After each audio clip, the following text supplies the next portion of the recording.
You're listening ad-free on Amazon Music.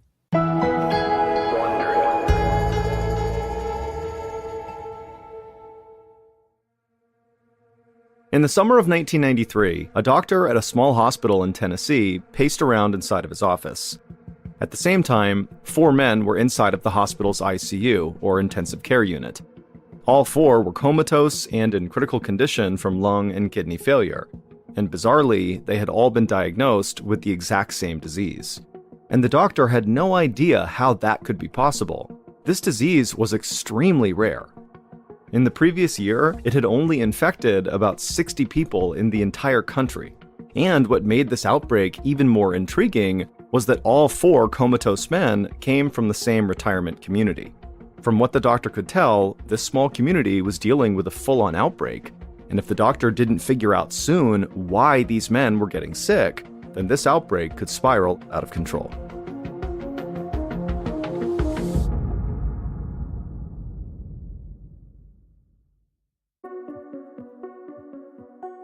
From Ballen Studios and Wondery, I'm Mr. Ballen, and this is MrBallen's Medical Mysteries, where every week we will explore a new baffling mystery originating from the one place we all can't escape, our own bodies. If you like today's story, please buy the follow button a box of chocolates, but replace the chocolates with shards of glass. There's a reason that when we get older, it's called the golden years. You get to retire and relax and spend time with your family. Of course, getting older also means more health risks, that's to be expected. But there are also dangers in our golden years that no one is ready for. On this episode, we have 2 stories about older people who endure terrifying and unexpected health scares. The first story takes place at a retirement community in Tennessee, where a deadly outbreak of an extremely rare disease threatens everyone living there. And our second story takes place in France, where an elderly man has to deal with an unexpected and unwelcome intruder in his home.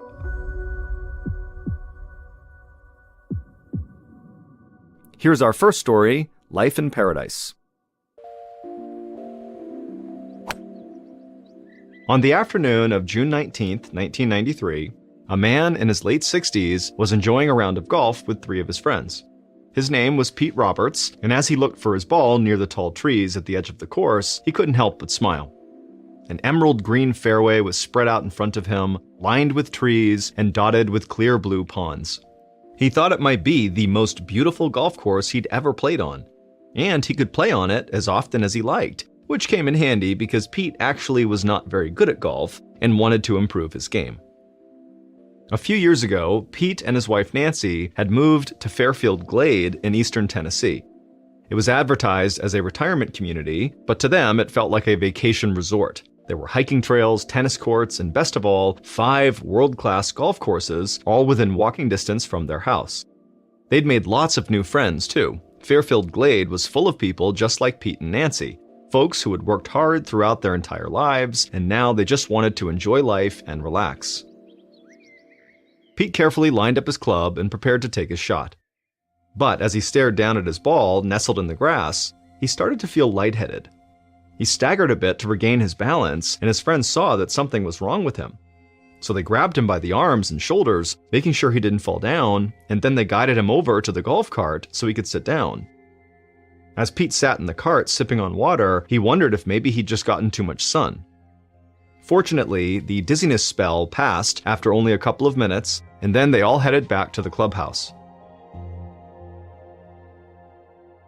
A few hours later, Pete was grilling steaks out on his deck. He and Nancy had some neighbors over for dinner, as they often did on Saturdays. Pete chatted with his friends as he flipped the steaks over one by one, until the dizziness returned. On top of that, his head was starting to ache, so he carefully made his way inside and took some aspirin. But it didn't make much of a difference. During dinner, Pete barely touched his food, and he was in such a fog that he struggled to make conversation. By the time everyone went home, Pete was really feeling rough, like every muscle in his body was aching.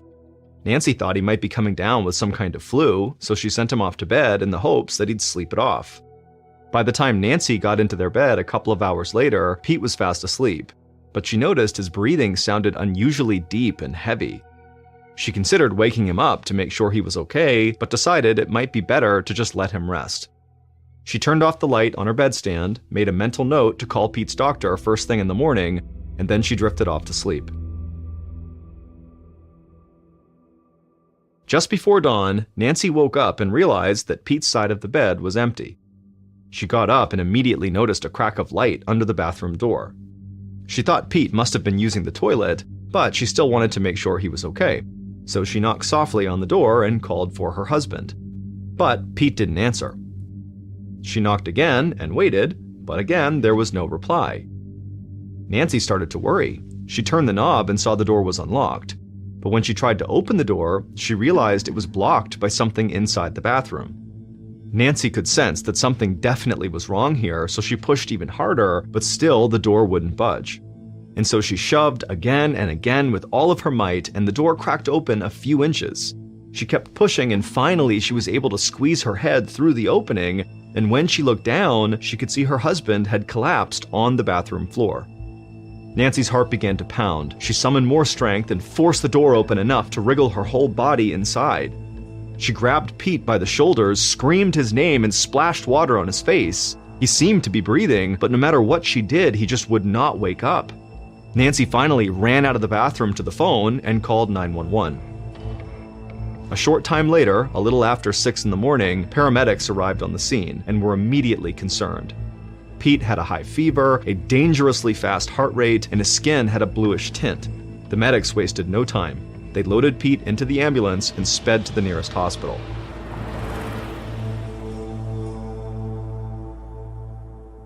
Around the same time, a doctor in his early 30s named David Stenson was in his office at the Cumberland Medical Center getting ready to pack up and go home.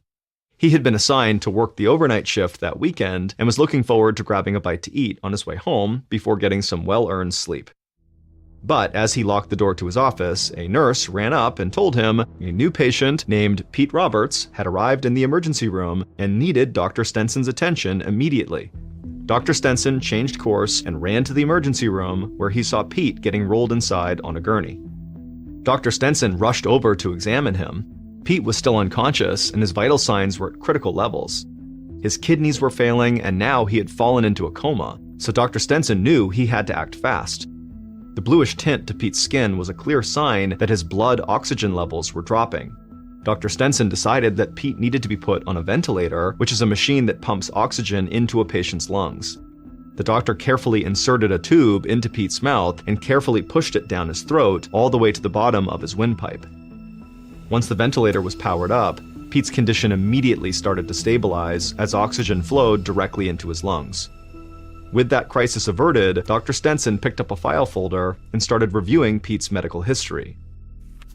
As he flipped through the pages, Dr. Stenson couldn't see any underlying health issues that would make Pete this sick. Pete had always been a bit on the heavy side, but by and large, he was a healthy guy. There were no pre-existing conditions or red flags that the doctor could connect to Pete's current condition, but Dr. Stenson was determined to keep looking. 30 minutes later, the doctor was scanning x-rays of Pete's chest. His lungs looked like solid white blobs. This meant that they were full of fluid instead of air, which explained why Pete's oxygen levels were so low when he arrived. Dr. Stenson feared that the fluid meant Pete had a disease called spinal meningitis, which is a bacterial infection that spreads extremely fast along the spinal cord to the brain. It could kill Pete in less than 24 hours if it wasn't treated right away. Dr. Stenson rushed back to Pete's bedside. He was still unconscious, so the doctor and his team carefully rolled him onto his side. They pulled up the back of Pete's shirt, and the doctor slowly inserted a long syringe needle deep into Pete's lower back, all the way into his spinal cord. This procedure was called a spinal tap, and it enabled the doctor to extract fluid from Pete's spine so that it could be tested for meningitis or other conditions. If the fluid came out of Pete looking clear, that meant Pete did not have spinal meningitis. But if the fluid looked yellow and cloudy like lemonade, it was a sure sign Pete did have it. Dr. Stenson held his breath as he extracted the spinal fluid into the syringe. And when he looked at it, it was totally clear and had no color. The doctor let out a sigh of relief. Pete did not have spinal meningitis. But there was no time to relax. Pete was still in critical condition, and Dr. Stenson had to keep searching for answers. It wasn't until the afternoon, 8 hours after Pete's arrival, that a clue started to emerge. While Dr. Stenson reviewed the results of a blood test, he saw that Pete's white blood cell count was much lower than it should have been. The results surprised Dr. Stenson. Normally, white blood cell counts were elevated when someone was fighting an infection, but in rare cases, certain infections could also decrease someone's white blood cell count. That was helpful information, but Dr. Stenson still had no clue as to what was causing this infection. As the hours passed later into the evening, Dr. Stenson felt stumped and totally exhausted. He couldn't help but wonder if his hospital just was not equipped to deal with a case like Pete's. It had been over 24 hours since Dr. Stenson had last slept, but even though Pete was stable for now, Dr. Stenson didn't want to go home. So, a little after midnight, he kicked off his shoes, laid down on the couch in his office, and tried to get some rest. He hoped that once he got a little sleep, Pete's condition would start to make more sense to him. But when the doctor woke up early the next morning, things only got stranger. While grabbing a cup of coffee in the break room, Dr. Stenson learned from one of the nurses that another patient had just arrived in the emergency room. His name was Tom Parkin, and he also lived in Fairfield Glade, the retirement community where Pete was from. Tom was so sick that he could barely walk, and his symptoms were identical to Pete's. Tom's white blood cell count was low, and there was fluid building in his lungs. What's more, just like Pete, Tom's medical record showed that he was healthy with no pre-existing conditions that could explain this new illness. Over the coming days, Dr. Stenson ordered additional blood tests on both patients, combing through the results as he tried to figure out what was infecting both of them. But then, on Saturday, June 26th, 6 days after Pete arrived at the hospital, the crisis escalated again. 2 more men from Fairfield Glade arrived at the emergency room, and they too had the same symptoms as Pete and Tom. One of the new patients was in critical condition. The hospital staff did their best to stabilize him, but just a few hours after arriving, he slipped into a coma. Now, Dr. Stenson and his team had a new understanding of how quickly this mystery illness could escalate. But even though this emergency was growing, the doctor started to feel a glimmer of hope. Earlier that morning, he had received the results from a blood test he ordered the day before, and it revealed what the patient's white blood cells had been fighting. It was a bacterial infection called ehrlichiosis that coursed through the bloodstreams of its victims and wreaked havoc on their immune systems. On one hand, this was good information to have, but on the other hand, it created more questions for Dr. Stenson. Ehrlichiosis was extremely rare. The first known case of it had been reported just 6 years earlier, and only around 60 cases had been reported in the entire United States during the previous year. But here, in this tiny retirement community of just 3,000 people, 4 cases had emerged in less than a week. To Dr. Stenson, what was happening in Fairfield Glade seemed statistically impossible. Thankfully, Dr. Stenson learned that the disease could be treated with an antibiotic called tetracycline. He administered it to all 4 of the ehrlichiosis patients, and it didn't take long for them all to get better. But Fairfield Glade was still in significant danger. Ehrlichiosis was extremely dangerous and progressed at a rapid pace. Dr. Stenson knew that if he couldn't figure out what had caused this outbreak and stop it from spreading, that people were surely going to die. So he made a call to Atlanta, to the headquarters of the Center for Disease Control, and requested their assistance. The CDC agreed with Dr. Stenson's assessment and quickly put together a team led by one of the nation's greatest experts on ehrlichiosis, Dr. Reed Gerhardt. Over the next few weeks, Dr. Gerhardt and his team made 10 trips to Fairfield Glade. They studied the area and interviewed residents, they collected samples, and ran extensive tests across the community, both indoors and outdoors. And sure enough, they found the bacteria that causes ehrlichiosis was present in the environment, but only in highly remote areas. Dr. Gerhardt still didn't know why so many people were coming in contact with this bacteria or how to stop it. As Dr. Gerhardt and his team were working through the data, the epidemic was spreading. By the end of the summer, 2 months after Pete Roberts was hospitalized, 7 more ehrlichiosis cases had been diagnosed in Fairfield Glade. And so now Dr. Stenson was treating 11 different people for this illness, and he couldn't help but notice that they were all connected by another quality. All of them, except for one, were men. The ehrlichiosis crisis continued to intensify. Dr. Gerhardt and his team were unable to find a clear answer in the data they had collected over the previous weeks, so the doctor decided to review older research. He dug through every medical journal he could find, looking for possibilities, but found nothing. And then one day, he happened across a battered, yellowed copy of the New York State Journal of Medicine from 1947. It was nearly half a century old, but as he scanned through one of the articles, he stumbled onto something that was very interesting. Moments later, he was on the phone talking to Pete Roberts, the very first resident of Fairfield Glade to get hit with this disease. Dr. Gerhardt had just one question, and it was not about any of Pete's symptoms. It was about Pete's golf game. What Dr. Gerhardt learned in that phone conversation finally cracked the case wide open. Because Dr. Gerhardt was not just an expert on ehrlichiosis, he was also an expert on bugs. And Dr. Gerhardt knew that ehrlichiosis was spread by one bug in particular. When he'd first arrived at Fairfield Glade, Dr. Gerhardt had set to work figuring out where that bug was hiding. The community was bordered on one side by an 80,000-acre nature preserve with miles of walking paths. The preserve featured dense woods that were full of deer, raccoons, bears, and bugs, including the bug that he knew was the culprit. Before that phone call with Pete, Dr. Gerhardt hadn't understood how that bug could be causing this outbreak.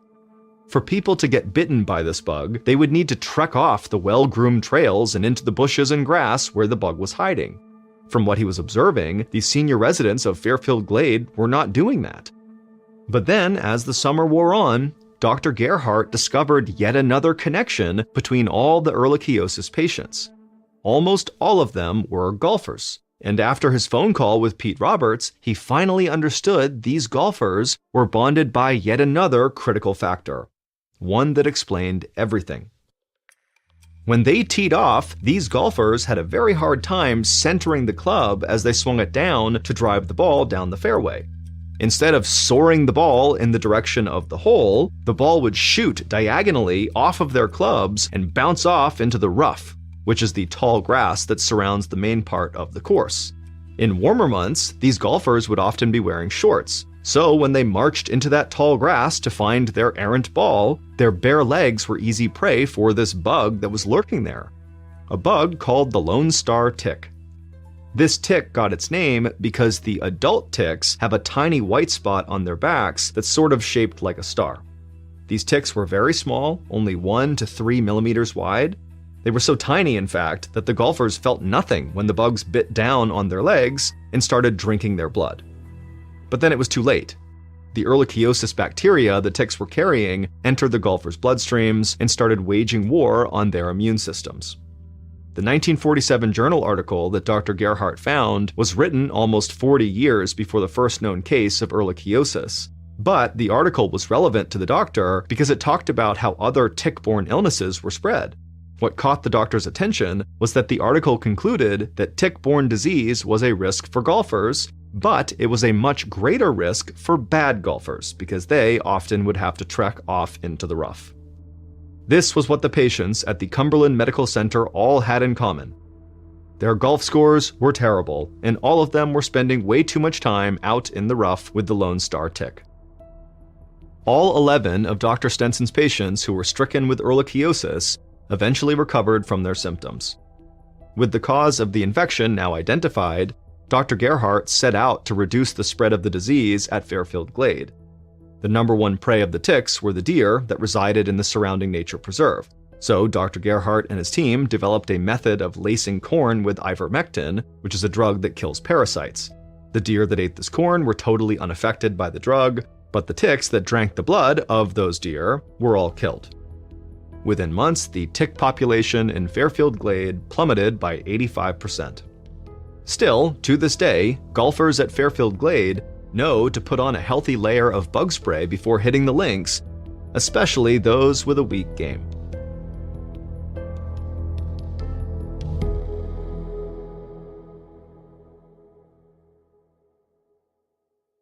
Here is our second story called The Stranger. On a summer afternoon in 2014, a 78-year-old man named Leo hobbled up the steps to his apartment in the city of Tours, which is in central France. It was a humid day, and Leo was eager to get inside and take a nap. But the moment he opened his front door, something just felt wrong. Leo couldn't quite describe it. Everything in his apartment was exactly as he left it, but there was almost a presence in the place, like he wasn't alone. He called out, asking who was there, but nobody answered.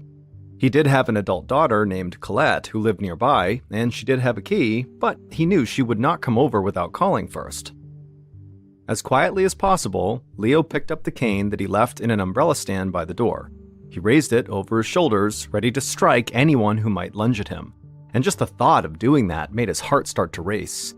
He was an old man. He could barely keep the cane from wobbling as he held it in the air, and so he wasn't sure how well he'd do defending himself against an intruder. Leo quietly reached down and put his hand on the entryway closet and quickly swung it open. But the closet looked undisturbed. Leo closed the door, then scanned the living room and kitchen, but they were empty too. And then when he went into his bedroom, it was still dark and totally untouched, and there was no one hiding behind the doors or under his bed. He told himself that he had to be alone, but somewhere in the back of his mind, he just didn't feel right. He just couldn't shake this feeling that there was somebody else in this apartment. Leo set his cane back into the umbrella stand, and then he headed to the bathroom to wash up, hoping that maybe some cold water on his face would get him to stop feeling so on edge. Leo opened the door, he flicked on the light, and then immediately he cried out in alarm. Because there, just a few feet away from him in the bathroom, was a grown man with cold eyes and a brooding look on his face. Leo stumbled backwards into the hallway with his back flat against the wall, and while he was there, he just stared at the stranger. He was old, with a weather-worn face and gnarled hands. His back was slightly curved, but Leo could tell from the man's wide shoulders that he still had a lot of strength left in him. "Who are you?" Leo stammered, but the stranger didn't say. Instead, he only promised not to hurt Leo. Leo could hear the sound of his own heart thumping in his ears. He knew there was a phone on the counter in the kitchen just a few feet away, and so he had to reach it. Slowly, Leo inched towards the phone, never taking his eyes off the strange man in the bathroom. But the stranger suddenly barked at Leo to stop, and Leo froze against the wall, his eyes still fixed on the stranger. The stranger begged Leo not to call the police, and at that moment, Leo saw a shift in the old man's eyes, from sort of cold to now pleading. And Leo started to get the feeling that whoever this guy was, he really didn't mean any harm. Maybe he just got lost and was confused about how he got here or where he was supposed to be. So Leo decided he would not call the police. He tried to coax the stranger out of the bathroom by inviting him into the living room, but Leo could immediately see a spike of panic in the old man's eyes. He kept saying, No, I'm fine right here, I'm fine right here. So Leo told him, okay, that's fine, don't worry about it. Leo just wanted to keep the stranger calm while he figured out what was even going on here. And so with his eyes on the stranger, Leo slowly continued backing his way down the hallway with his back to the wall, and as he did, he felt around with his lead hand until his hands found one of the lightweight wooden chairs in the kitchen. He grabbed it, again his eyes still fixed on the stranger, and then he dragged the chair back down the hallway until it was in front of the bathroom, and then he put the chair right down in front of the door, and then he looked at the stranger who was in the bathroom, and he told him to take a seat on the closed toilet lid. And to Leo's relief, right as Leo sat down, the stranger did too, and so suddenly the whole situation felt much more diffused. Leo then asked the stranger a few questions, like how long he'd lived in Tours and whether he had a career when he was younger. And to Leo's surprise, the man opened up, telling Leo all about his childhood and his love of cooking. Leo told the man that he too liked to cook, and right away the stranger's eyes lit up. He launched into an explanation of all of his favorite recipes, telling Leo about his special tricks to get each one just right. Leo had to admit that he actually found talking to this old man very pleasant. For a moment, he almost forgot that this man had broken into his apartment. Then, a loud car horn sounded outside the window, snapping Leo to his senses. He realized the afternoon was growing late, and he really needed to get this stranger out of the apartment and back to wherever he belonged. He asked the stranger if anybody was expecting him for dinner that night. But for the first time, the stranger just didn't respond. His eyes filled with sorrow, Finally, he admitted to Leo that no, he and his wife had long since divorced, and nobody expected him for dinner these days. Leo frowned. He knew how the man felt. His own daughter was grown up and out of the house. It got lonely cooking for one so often. Leo sighed, and against his better judgment, he actually asked the stranger if he'd like to stay for dinner. And right away, the stranger's face brightened, and he said, "Yes, I'd love to," and he thanked Leo repeatedly. And then Leo asked if he'd like to help make dinner, since he loved cooking so much. But the stranger became agitated and repeated that, I really feel more comfortable in the bathroom, so I'm going to stay here. Leo said, "Okay, yeah, no big deal, that's fine, you can stay here." But secretly, Leo felt very unsettled by this. Why didn't he want to leave the bathroom? It didn't make any sense. Is this guy really okay? Is he mentally unwell? Like, what's going on here? And it was at this point that the reality of the situation that Leo was in really came back to him. I mean, there is a stranger who broke into your house who will not leave the bathroom. And Leo had no idea what the stranger was even capable of, and he's just now invited him to dinner. But without much else to do, Leo simply said, "Okay, I'm going to go make dinner now," and he left the hallway and headed to the kitchen, and he busied himself making a brie and tomato tart, but the whole time he never allowed himself to fully turn his back to the bathroom. He wanted to make sure at all times he at least had some line of sight on where the stranger was. But the whole time Leo was in the kitchen staring at the bathroom, the stranger never left the bathroom. He couldn't even see the stranger anymore. And then anytime Leo walked over to the bathroom and peeked his head in, he would see the stranger just standing there next to the sink, not doing anything. 40 minutes later, Leo served dinner in the bathroom because the stranger, again, would not leave the bathroom. As for the stranger, when he received the food, he acted like this was totally normal. And if Leo was being honest with himself, he was kind of glad to have this guy here. He liked having the company, even if the company was pretty odd. And so the two men chatted and had their meal together, and then after they were done, Leo was pretty tired and ready for bed, and so as gently as he could, he told the stranger that it was now time for him to leave. But the stranger refused and said, "Nope, I feel good in the bathroom, I'm going to stay here." Now Leo was starting to get frustrated, and he said, "No, really, you have to leave right now." But again, the stranger, just as calm as can be, said, "Nope, I'm going to stay here."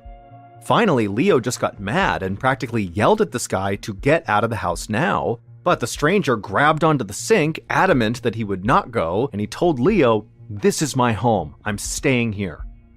Leo was totally outraged.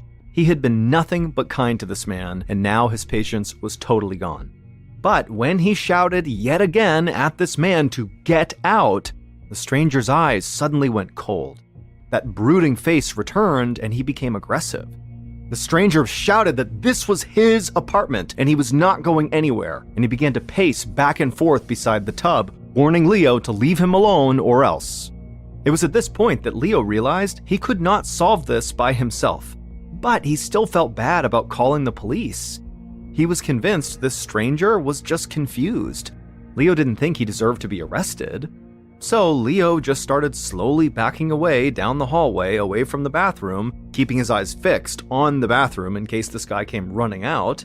And then eventually, Leo reached the kitchen where he was able to reach his phone, and he grabbed the receiver and dialed the number for his daughter, Colette. And then when she picked up, he told her everything that was going on, and she told him she would be there as fast as she could. A few minutes later, Colette was parked outside of her father's apartment.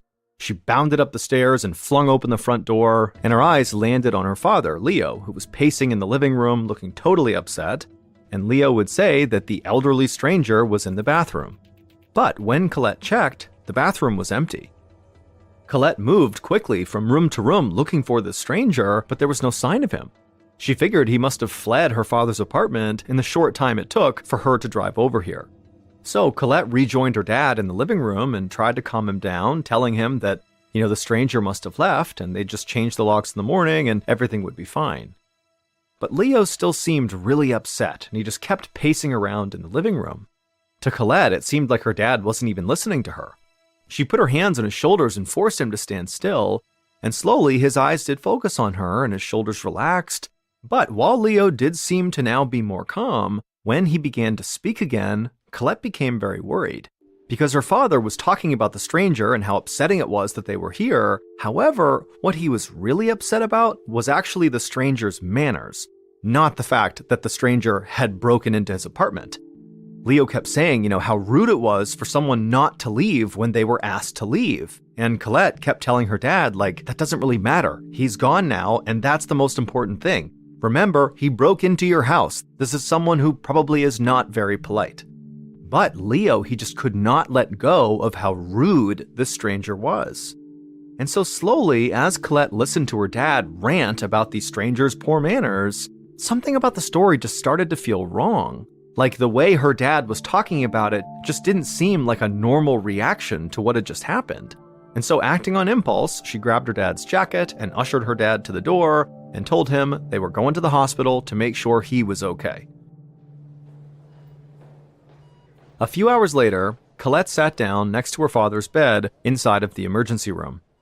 It was after midnight, and the doctors had run a full course of tests, including blood work and an MRI.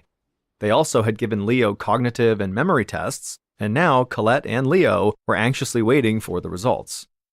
Finally, a physician parted the curtains by the bed and walked into the room, and he told Leo that physically, he was basically fine.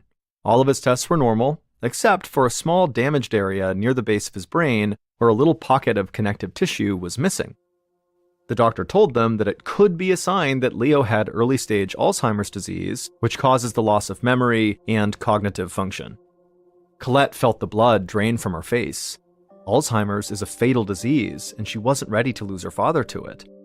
But the doctor assured her that it was still too early to know for sure if he had it, and even if he did, the doctor said treatment options now were better than ever. Just in case, the doctor said he was prescribing Leo 2 anti-anxiety medications that are frequently used to treat the symptoms of Alzheimer's. And the doctor said he would keep Leo in the hospital overnight just to make sure he was okay.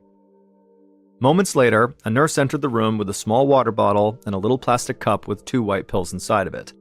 After Leo swallowed both pills, it didn't take long for him to relax. Leo promised Colette that he'd be totally fine at the hospital by himself, and she should just come back in the morning. So Colette thanked him and kissed him on the cheek, and then she headed home to get some sleep as well.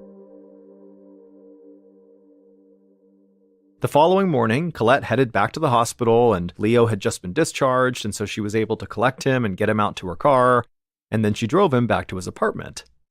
And when they got to the door and they opened it up, Leo very cautiously stepped inside, and for a second he tried to see if he had that same feeling he got the day before, when he felt like there was somebody in the apartment, and sure enough there was. But as Leo stood there right now, he didn't get that feeling. The apartment felt empty. But Leo still felt like he just had to check the bathroom. And so with Colette right behind him, Leo slowly made his way to the bathroom, he opened up the door, he looked inside, and he sighed with relief. The stranger was gone.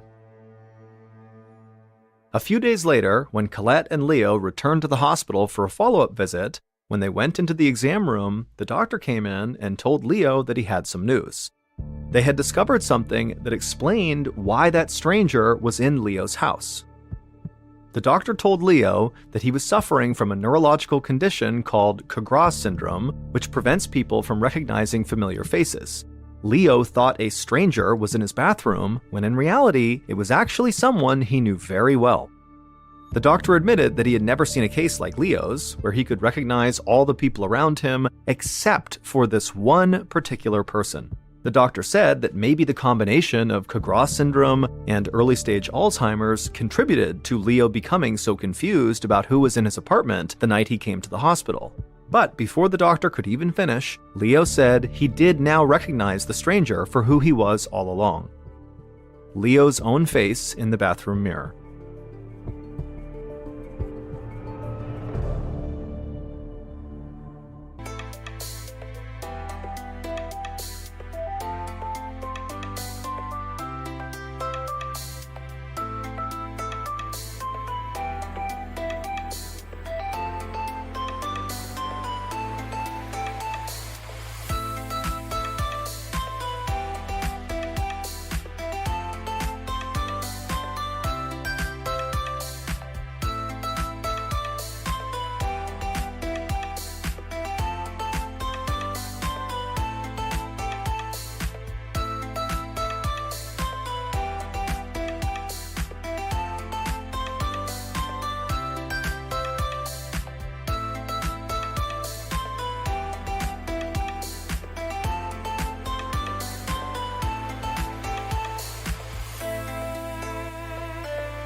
Thank you for listening to MrBallen's Medical Mysteries. If you enjoyed today's story, be sure to come back next week because we put out a brand new mind-boggling medical mystery each week from Ballen's Studios and Wondery. This is MrBallen's Medical Mysteries, hosted by me, Mr. Ballen. A quick reminder, the content in this episode is not intended to be a substitute for professional medical advice, diagnosis, or treatment. This episode was written by Matt Almas. Our editor is Heather Dundas. Sound design is by Ryan Patesta. Coordinating producer is Sophia Martins. Our senior producer is Alex Benedin. Our associate producers and researchers are Sarah Vitak and Natalie Bettendorf. Fact-checking was done by Sheila Patterson for Ballen's Studios. Our producer is Alyssa Tominang. Our head of production is Zach Levitt.